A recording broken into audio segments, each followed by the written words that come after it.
देशमुख यांचा मुलगा आणि मुलगी सुद्धा या ठिकाणी सहभागी झालेली आहेत। आपण त्यांच्याशीही बोलण्याचा प्रयत्न करणार आहोत।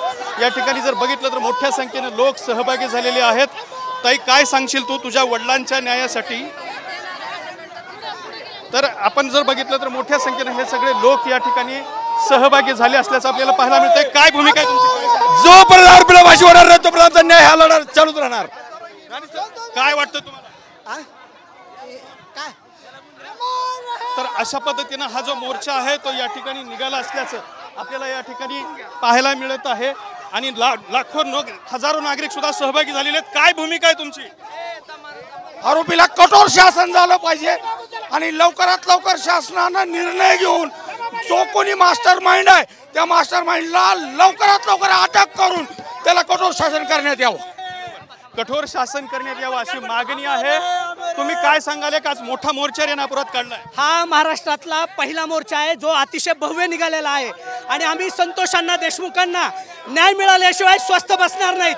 ही सुरुवात आहे, ही सुरुवात प्रशासनानं शासनानं वेळीच याची दखल घ्यावी व त्या नराधमांना फाशीवर चढवावे, अन्यथा ही सुरुवात आम्ही शेवट या ठिकाणी प्रचंड महाराष्ट्रामध्ये या ठिकाणी मोठं वातावरण तयार करून या ठिकाणी आम्ही या महाराष्ट्राचं वातावरण पेटून या नराधमांना फाशी झाल्याशिवाय आम्ही स्वस्थ बसणार नाही। नक्कीच तर आपण बघू शकता की एक आक्रोश आणि संताप जो आहे तो या ठिकाणी पाहायला मिळतोय। पुन्हा एकदा वैभवी देशमुखला बोलणार आहोत।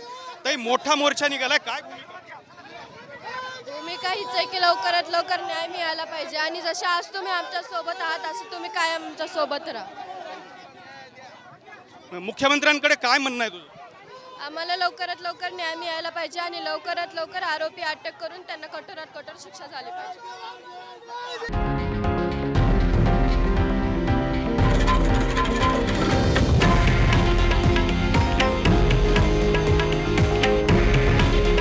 हे आहे देशातील नंबर 1 न्यूज नेटवर्क आणि आपण पाहत आहात TV9 मराठी।